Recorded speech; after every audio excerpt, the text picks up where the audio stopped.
各位同學，大家好，我係楊老師。大家有冇曾經試過做數學題目嘅時候做到頭痛呢？今日咧，我想介紹一本超好玩嘅數學書，佢個名咧叫做《大腦啟動：聰明孩子喜歡的數學謎題初小篇》。而呢本圖書咧，其實裏邊有大概超過100題嘅有趣嘅數學謎題。佢唔係一啲普通嘅加減乘除，而係好似遊戲一樣嘅挑戰題。佢會考你一啲觀察力、推理能力同埋創意思維。有啲題目咧，看似好簡單，但係其實咧需要動腦筋先可以解出嚟嘅。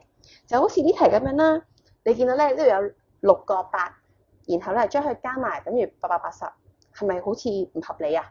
咁點樣可以令到佢變得合理呢？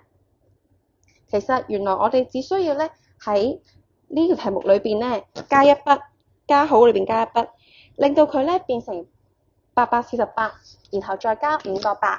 就會等於880㗎啦，係咪好有趣呢？其實每一條題目裏邊咧都有一啲解釋同埋答案喺度嘅。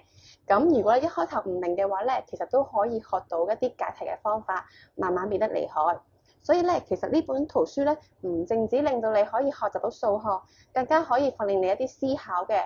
咁所以如果你中意挑戰、中意動腦筋咧，我會推薦大家咧去學校圖書館咧借呢本圖書。當然啦，除咗初小篇之外咧，其實仲有高小篇嘅。所以如果你已經完成咗初小篇100條題目嘅話咧，你可以嘗試試下高小篇。咁希望大家可以從中找到數學嘅樂趣啦。咁今日咧，楊老師分享到呢度，拜拜。